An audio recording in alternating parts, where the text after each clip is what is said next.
Hello, everyone. Welcome to today's webinar, where we will be discussing how to master telehealth connectivity. My name is Brooke. I'm a junior marketing coordinator here at Mend, and today I have the privilege of joining Matt McBride, CEO at Mend. Matt, how are you doing today?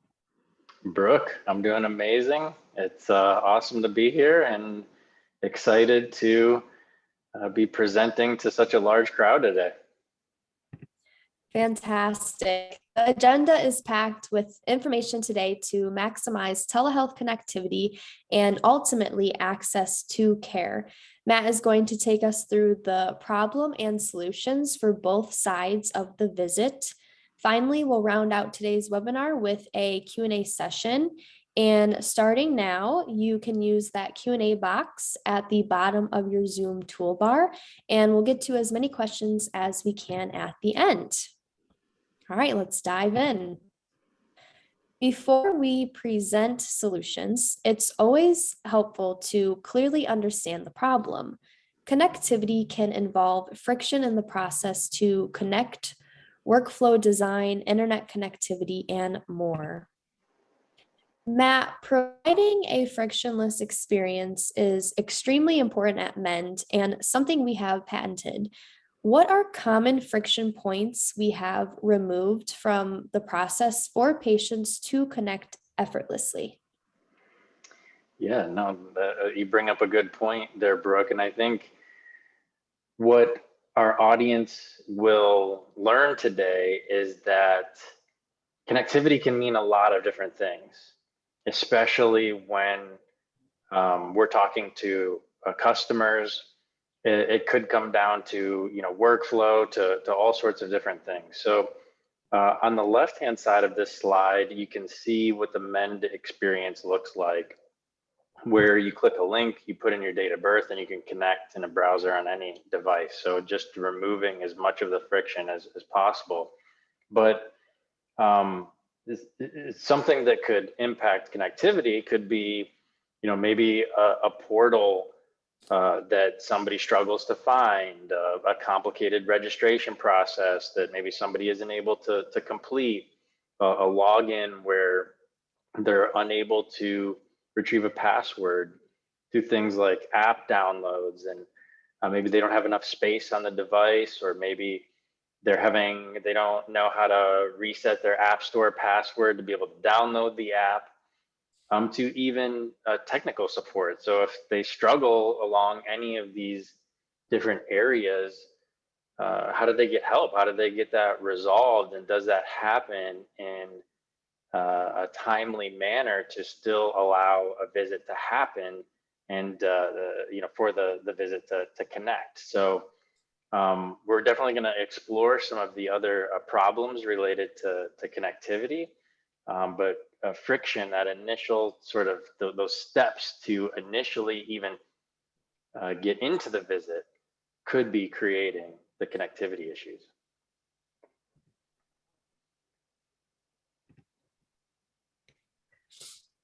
Just a second here, trying to change the slide. There we go.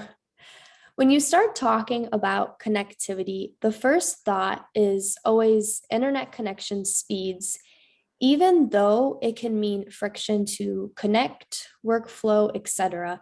Matt, can you describe the internet speed problem in more detail for our audience today? Absolutely. So connectivity could absolutely come down to bandwidth. No question about that. And I think we've all probably seen or experienced that. And we'll show some reports today. This report is pulling some patient connections, and you'll see there's a column there called average bit rate. And you don't have to be, we won't get into the technical specifics around bit rates, but just to maintain audio, a solid audio connection, you need around 40K or 40 kilobits a second. We marked that on the slide there. But you can see that some of these folks, some of these patients here, their average bandwidth is 26, 25, 17. So it is still possible, the 48 and 43, we still might be able to maintain audio video connection or even at least audio. But if you look at some of these other average speeds, like 17, we'll sometimes see some in the single digits. There are definitely cases where somebody just does not have enough connectivity. They don't have enough signal strength. So we are able to provide that reporting. But here are examples of, okay, there's definitely situations where people just don't have very much internet available at all. This is probably due to maybe a cellular connection of some kind or something along those lines. So we do provide this reporting, we do provide this data, and of course, I think we all know that bandwidth can be an issue, but seeing some actual speeds of real visits, actual average speeds, I think puts it in a little more context for everybody to understand the problem. Matt, if someone cannot connect or say gets disconnected, what are the common reasons for that to occur? Yeah, and so I think there are, again, I think when we think, connectivity, it's bandwidth, it's their connection to the internet. It may not be, it may be something else. So here's some of the factors before we get into the solutions to define some of the other problems around connectivity, just so we have a full scope. Something that we see occasionally and far less often as we used to see. Sometimes as a vendor, we're not getting any contact information. So we can't send a reminder, we can't even send a link. So if we want to think about friction to connect, that could be a huge friction point if we're not even able to send a link to somebody. And so that does happen where we're not given an email address or phone number at all. We do provide the data and we can identify these appointments for folks. If somebody is not unable to give privileges to camera and mic, that's obviously going to prevent them from connecting. Packet loss, which is something we're going to talk a little bit more about later in the presentation. If they have too many apps running, if they have a lot of other applications running, those applications could be using some of the CPU, could be using bandwidth, could be using memory, that could maybe result in some choppiness, poor connectivity, echo, things of that nature. Obviously, we're familiar with, if they lost their internet or they had a poor internet connection, we know what that can do. I've been in some meetings and seen people just, accidentally close a session, right? I mean, you accidentally click the wrong thing, swipe the wrong way, and you could actually close out of a session. So that is another possibility for a disconnect. Power outages, or if a battery dies, if they experienced a long wait, they didn't have their device plugged in, or perhaps there's a storm or some other reason for a power outage and they're not on a device with a battery, that can be another reason for a disconnect that we've seen. And then, sometimes devices freeze, right? If you've ever seen your phone freeze up, or if you've seen your computer freeze up and you need to restart it, that could potentially happen as well while trying to connect or during a session. So connectivity isn't always about bandwidth. There could be other things that have occurred. Before we move on, we wanted to ask our first poll question. The question for you today is, rate the quality of your connectivity from your current telehealth platform on a scale of 1 to 5, with 5 being the highest quality. The poll question should be appearing now. Everyone should be able to see it. And we will go ahead and give everyone a minute to answer. And once everyone is done, I will share the results with you and we'll move on to patient solutions.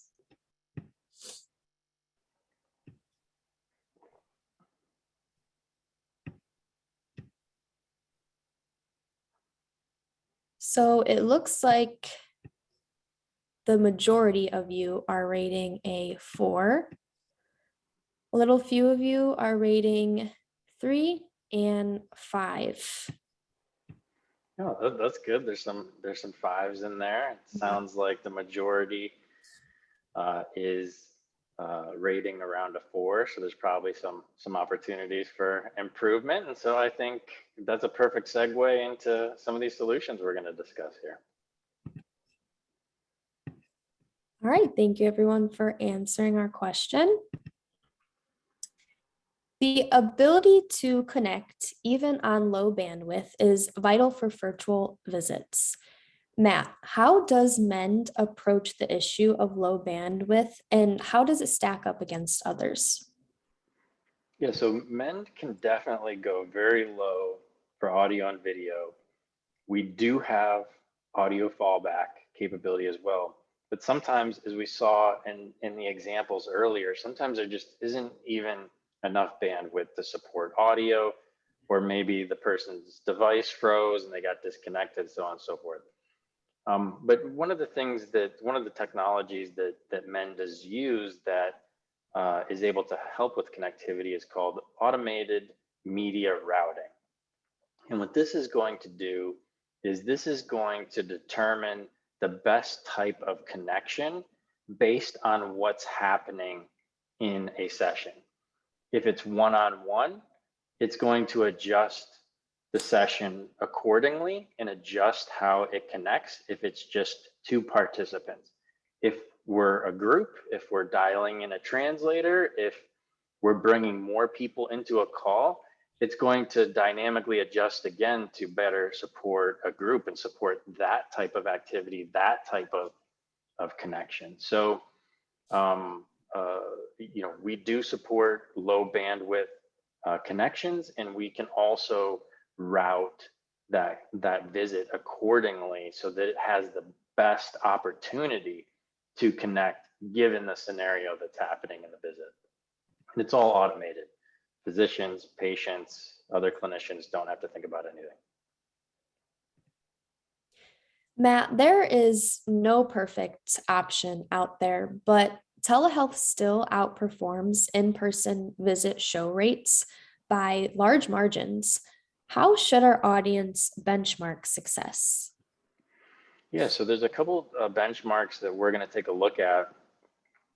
The first is definitely, I think, the no-show rates. There's been studies that have proven that telehealth visits produce single-digit no-show rates. That's what we see across the board. The majority of our customers have single-digit no-show rates.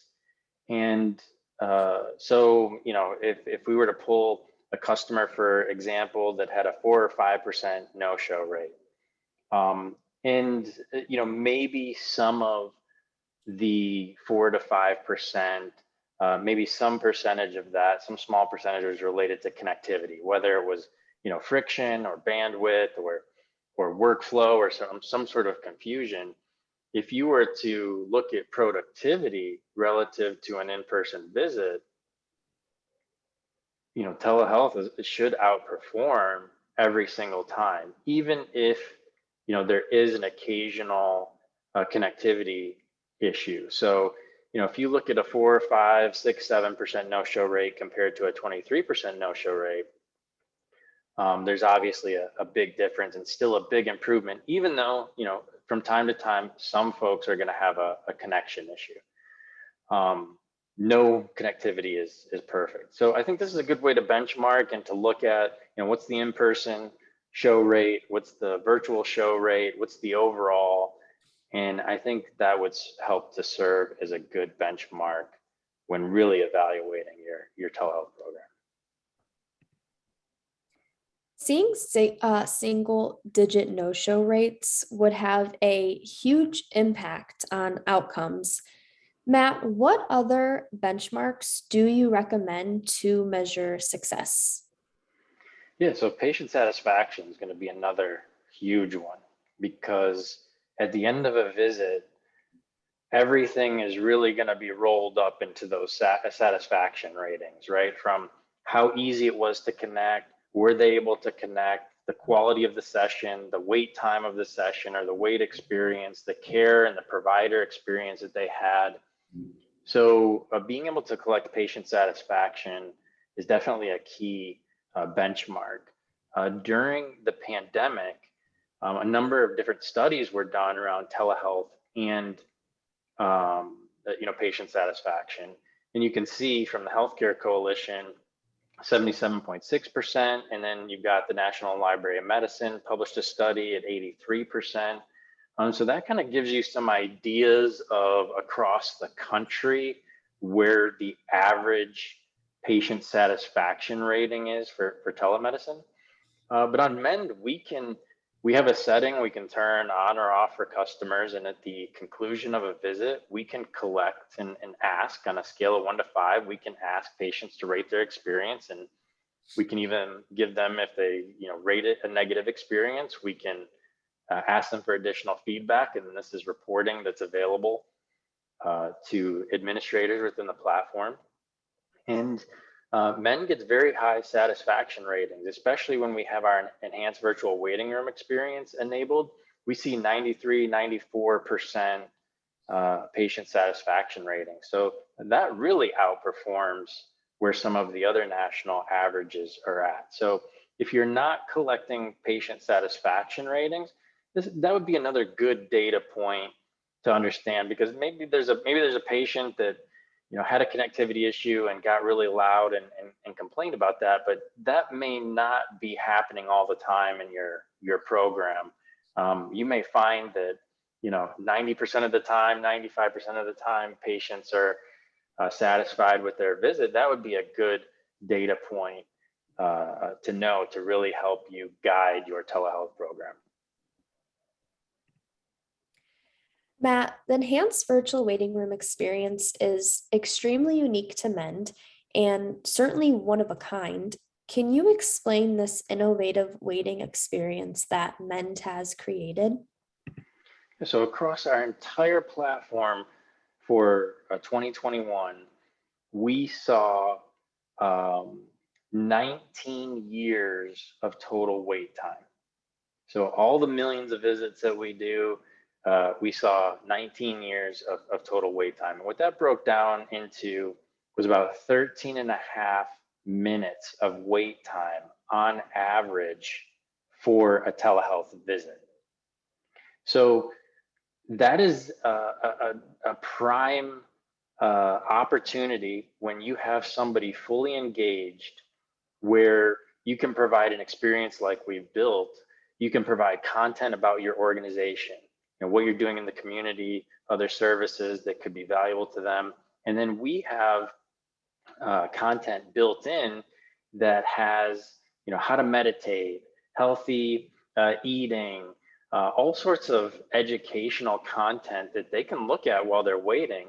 And we see a huge jump in patient satisfaction when that is enabled. And I think it says to people, they really have thought through every detail. They're offering me educational material that could benefit me. This is an organization that must care about my health and care about me. And we see that reflected in the data. We see the patient satisfaction ratings increase substantially when we optimize that wait experience for customers. Setting expectations can go a long way to prepare patients for a successful virtual encounter. Matt, what do you recommend? Yeah, so I like to think of it if anybody's gone in for a surgery of any kind. Obviously, there wasn't an emergency. There's usually a list of do's and don'ts. You can't stop eating after this time. Only drink water, so that everything can be successful and the surgery can happen. It doesn't have to be rescheduled. I think, with telehealth, you can set expectations as well prior to the visit. So, we talked about this before. We want to make sure we have contact information, right? So that we can communicate and set expectations. And then I think it's a matter of just letting people know, you want to have a device.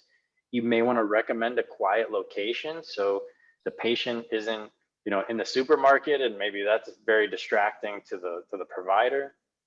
Potentially let them know you're going to see some consents that you will agree to prior to the visit, if that's part of your workflow.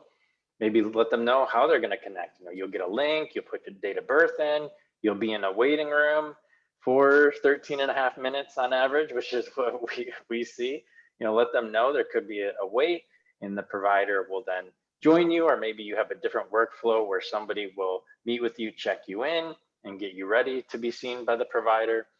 And then also just relaying any successful, tips for a successful connection, making sure they have a strong signal, they've closed apps, they recommend a headset, so that reduces any chance of echo. They've got the device plugged in so we don't run out of power. And if they have any trouble along the way, hey, just to give your device a restart, that usually fixes things, 90% of the time. So there's a lot of different information that could be set when the person's on the phone scheduling their appointment, or we include some of this information in the reminders that go out prior to a visit for folks to be able to connect. If folks take advantage of testing, we reinforce some of these tips as well. So really setting expectations can definitely lead to less connectivity issues and more successful encounters. I don't recall my doctor ever asking me for my email address. Matt, what do you recommend as healthcare pivots towards digital health and hybrid care models? Yeah, so we touched on this a little bit during the problem, this reachable versus unreachable. And so if you look at this top bullet point here, 98% of the time, we're getting some form of contact information on a patient. That means 2% of the time, they're unreachable. So 2% of the time, and we provide this data to all of our customers, and you can get your reachable versus unreachable statistics. But if this is an average across the board, if 2% of the time there's no way to get the person a link, there's no way to send the person a reminder, is there going to be a connectivity issue? Absolutely there is. There's going to be no way for that person to connect, and they're going to miss that visit. So this is definitely something that you want to pay attention to. And then having that email address just gives you the redundancy, and you can communicate more in email. You could set expectations a lot easier in an email because you can say more, you can put more visually into an email. And then also just giving the person the flexibility to connect on the device they want to connect on. If they want to use their laptop, they may prefer accessing the email. If they want to use their mobile device, they may prefer the text message.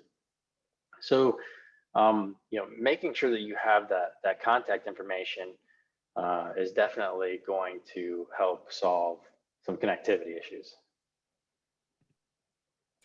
Mend is a very data-driven organization. Matt, how does Mend share video visit connection data with its customers?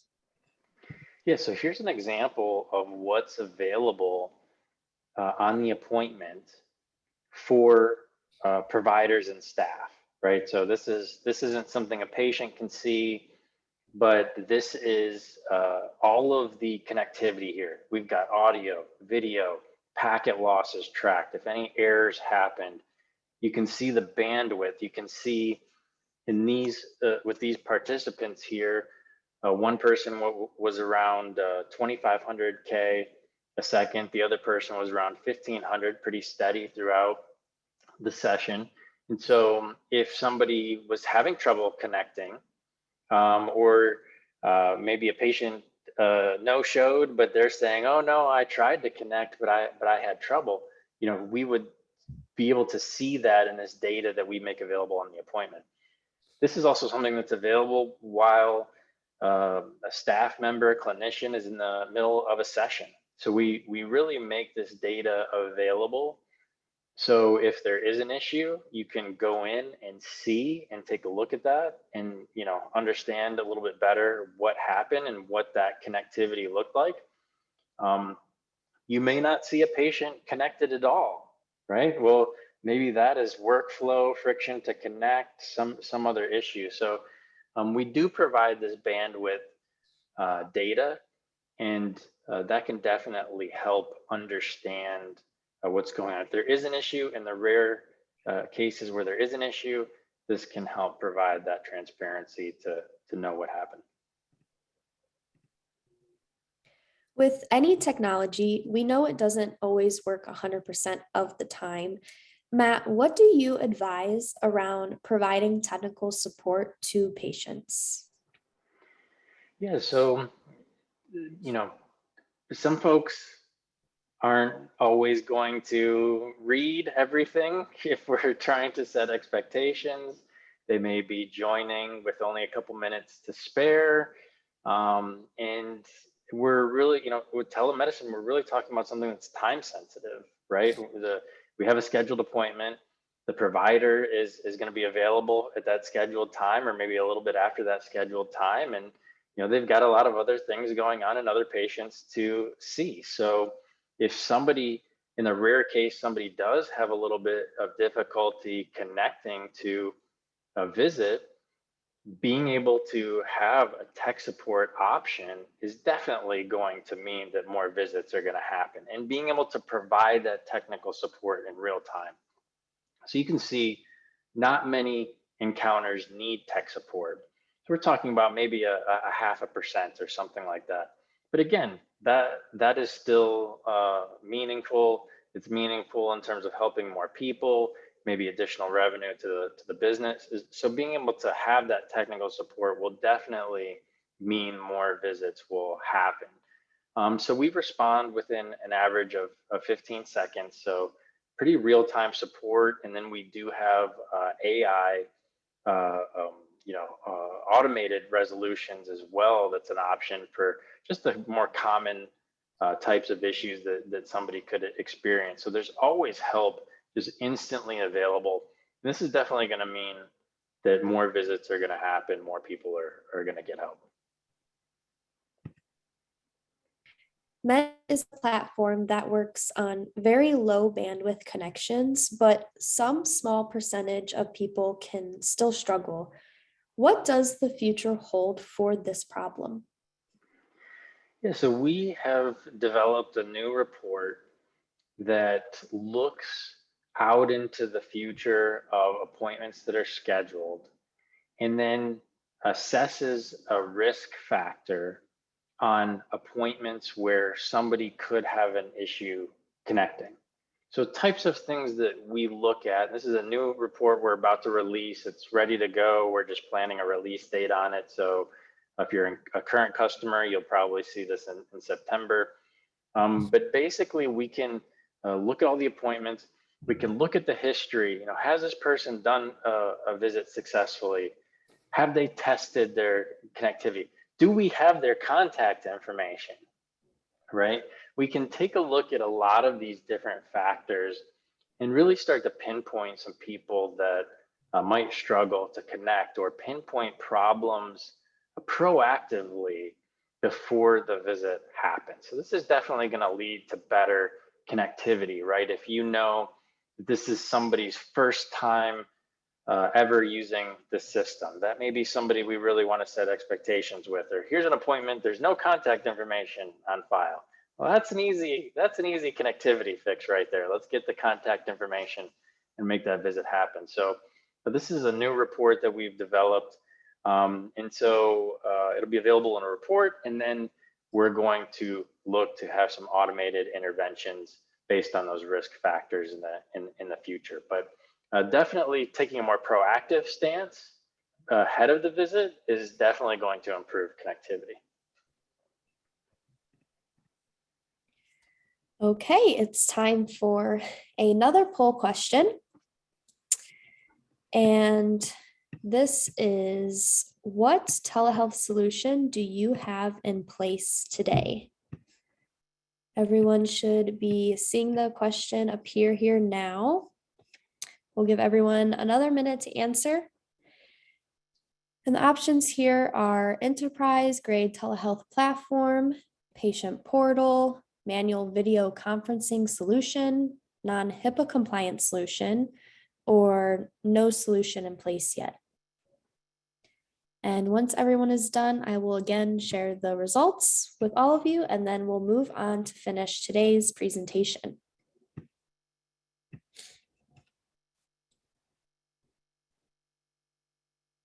So it looks like a majority of you, more than all, are saying enterprise grade telehealth platform, and very little of you manual video conferencing solution and patient portal.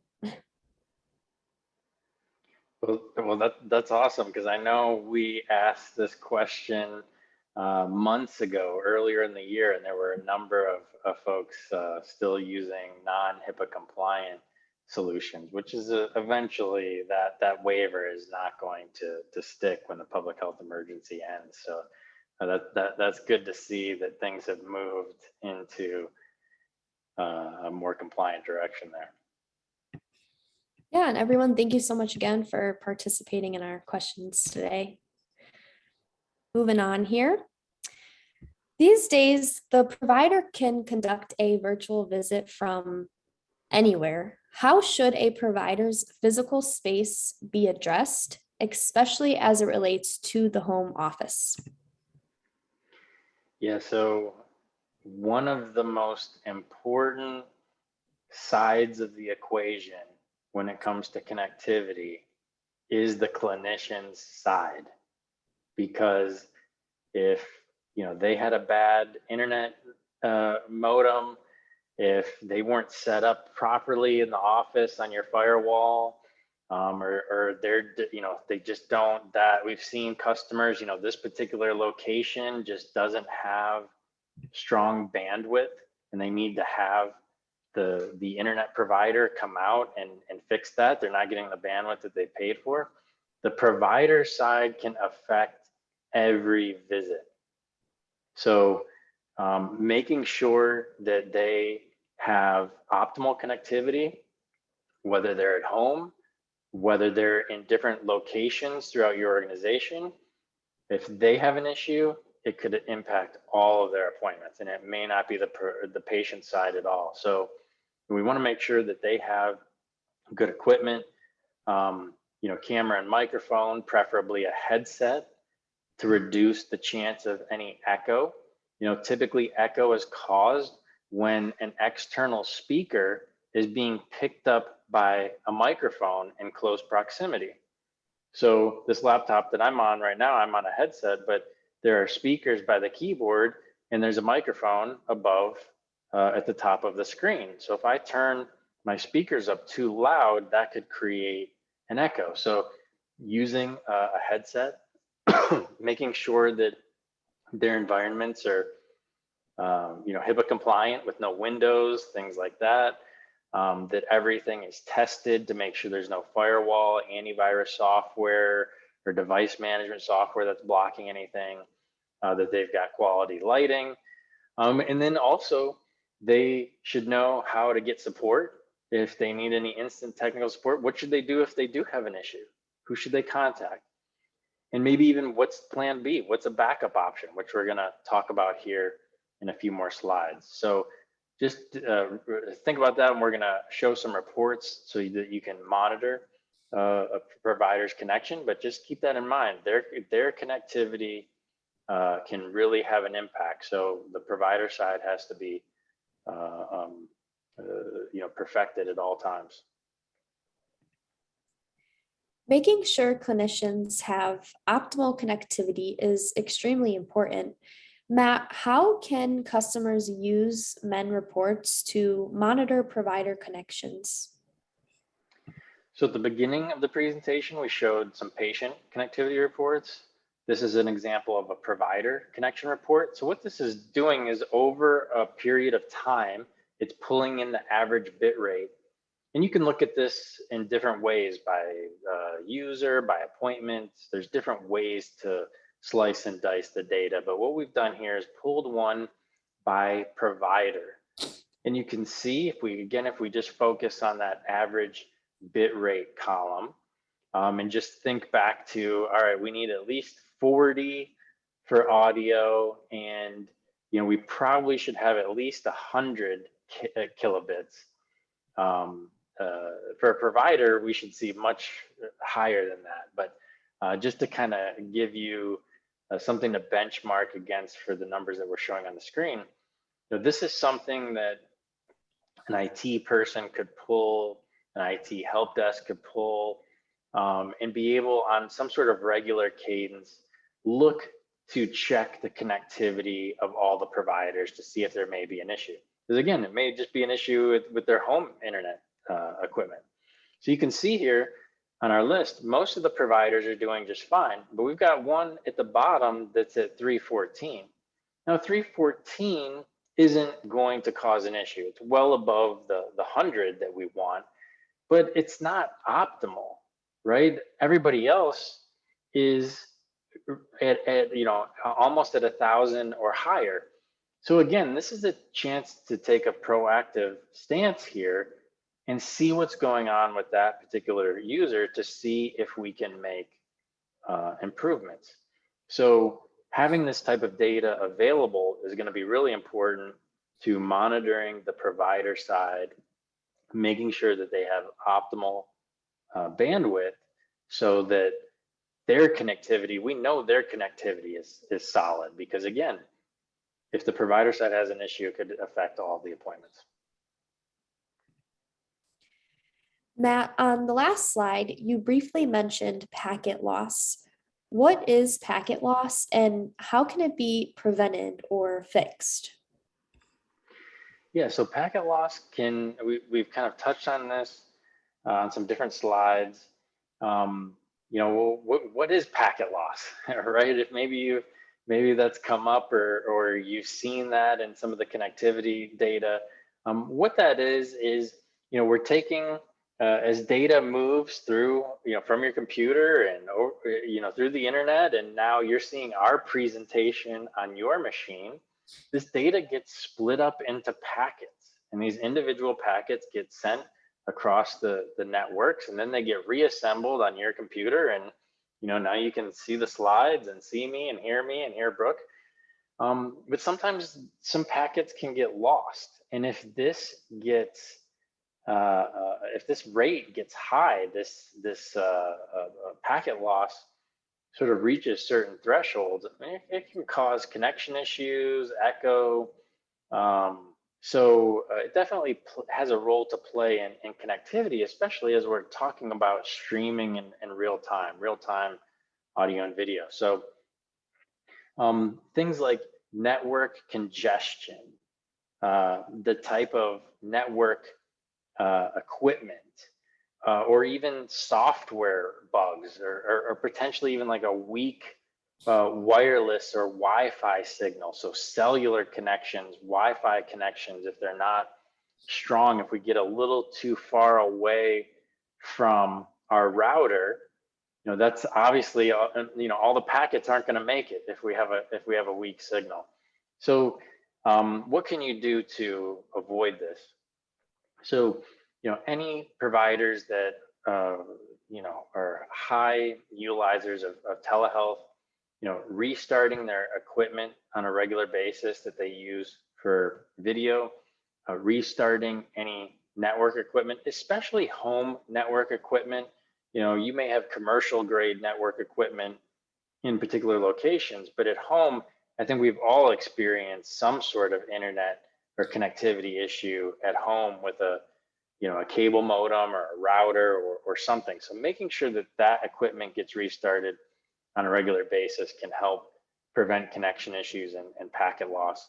And then just trying to minimize other things running on the computer that could be using a lot of bandwidth, a lot of CPU, a lot of memory, that can help. And then obviously having a strong signal, having a weak signal, a cellular signal, there could be some interference from other signals that are happening. So there's always a risk of some packet loss with any sort of wireless connectivity. So for providers, it may be best to try and move them more towards a wired connection setup. Customization and flexibility is key. Can you elaborate more why this is a superpower for Mend and how it helps staff and providers get connected to patients in different situations? Yeah, so sometimes connectivity comes down to workflow. So I think, you want to have different workflow options available. So for example, we have on-demand workflows. We have scheduled or ad hoc workflows. Maybe the telehealth encounter is after hours, or something a little bit more urgent, or where somebody has called the nurse hotline and there's an issue going on, and now we want to get on a telehealth visit, and we're talking about after hours care, having those ad hoc visits to get connected. We also have group visits, so bringing groups together for telehealth, or being able to connect other participants into the visit. So getting maybe a spouse or a translation service, which we'll talk a little bit more about, to even kiosk mode. Maybe there's folks who just don't have access to the technology, or kind of struggle with the technology, but as an organization, it still makes sense to access providers in different locations. So connectivity isn't always bandwidth. It can just come down to workflow and having the right workflow design to meet your needs. A provider's experience when using a telehealth platform is important. How can healthcare organizations further reduce friction for clinicians? Yeah, so maybe the mobile device is is a second screen, doesn't quite work, or maybe the provider's got to be a little bit more mobile. Having a picture-in-picture option, being able to see the chart, maybe see lab results, take notes, document. Maybe the connectivity is more related to just usability and having something more user-friendly, where they're not having to switch back and forth to see the patient and access the data that they need to access. So picture-in-picture could be an important workflow for a provider to be able to still see the patient at all times, but access all the information that they need to deliver care as well. Nudging patients can further reduce no-shows. Can you explain how Mend improved its capabilities to nudge or add third parties? Yeah, so we recommend that providers join all of the sessions, because Mend will send an automatic nudge. So the person may have just gotten distracted from and just forgot about their appointment, or maybe there's a really long wait and they left or got disconnected. So joining those sessions does send an automatic nudge from Mend. You can also hit the plus button within a video visit, and you can again nudge the patient again to connect. We've definitely seen customers do this successfully and seen good results. Then you can also bring other participants into the visit easily. So if connectivity means, we need to get a parent connected, we need to get a guardian, a spouse, a translator, somebody to, translate American Sign Language, whatever the use case is, having that ability to nudge, having that ability to add third parties can definitely result in more successful connections. Speaking of bringing in third parties into a session, how is Mend innovating the patient experience and the provider's capability? So audio visits definitely were used during the pandemic, and I think good results were seen there. And for behavioral health, it seems like CMS, wants to continue to allow for some audio visits. So having all that in one platform, being able to even just schedule audio visits and have those reminders go out to patients they at least don't have to connect. So audio visits is one way to sort of remove a little bit of the patient connectivity equation. But it can also be used for other important workflows if we need to connect in a translation service or get somebody else connected, like a guardian or spouse that we mentioned, or as a backup option, right? Maybe the patient lost power, ran out of battery on their device, or something happened that disrupted that connection, right? Giving the provider a capability to dial can be a great backup option. We have another backup option as well for folks, but there's a lot of use cases for having a platform that also has a dialer capability. Creating a frictionless experience for patients, providers, and staff is extremely important at Mend. Matt, we have a brand new app for providers. Can you tell us more about it and how it helps improve connectivity? Yep, so we will be releasing the app next month in September. And for some providers, connectivity might mean, when they're mobile, they may use some app that they've acquired themselves. They may use some app in a backup situation. So what we've done is we've taken our app and just made an incredibly simple experience for accessing video visits and starting video visits, whether they want to use a tablet, a mobile device, can quickly get in, join a visit, or can quickly do an ad hoc visit with somebody. So they can access any of their scheduled encounters. And then if they need to do an ad hoc session, again, maybe after hours, or maybe something a little more emergent during the day, and they need to get connected with somebody, they can do that. So the app will support scheduled visits, ad hoc visits, and then a really interesting feature that we built that is really going to help connectivity is we built a backup solution that we'll cover on the next slide.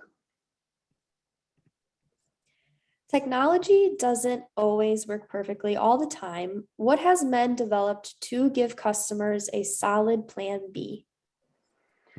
So we've created a safe mode, if you will, if you're familiar with that term, for telehealth visits. And so if somebody gets disconnected or has trouble connecting, or maybe there's an outage of some kind, there's whether there's an issue with Mend itself, or there's some other issue preventing the connection, we have created a backup solution that just has removed all the bells and whistles. And all the bells and whistles can take up memory, can take up bandwidth. So as part of our app, in addition to scheduled visits, ad hoc encounters, we will have a built-in backup option as well. You'll be able to just drop in an email address, drop in a phone number. It is a completely separate system from Mend. It will get an email, they'll get a text, they can click a link and connect. So we are in September, we'll be releasing the app, and all Mend customers will now have a built-in plan B backup option, even if you don't use the dialer or have the dialer built into your workflows today. Mend is going to give you a plan B to make sure that clinicians have every opportunity possible to connect with their patients. Mend provides robust workflows to engage with patients through scheduling, reminders, forms, payments, and more with custom workflows. The face-to-face encounter is a small part of our platform today. Matt, can you explain the different video technologies we support? Yeah, so Mend does also integrate with Zoom, Teams, and WebEx. I think the primary use cases are for group visits, there can be more robust group moderator controls. And basically, we unify the links, we unify the reminders and the experience, and we can even have the enhanced virtual weight room experience.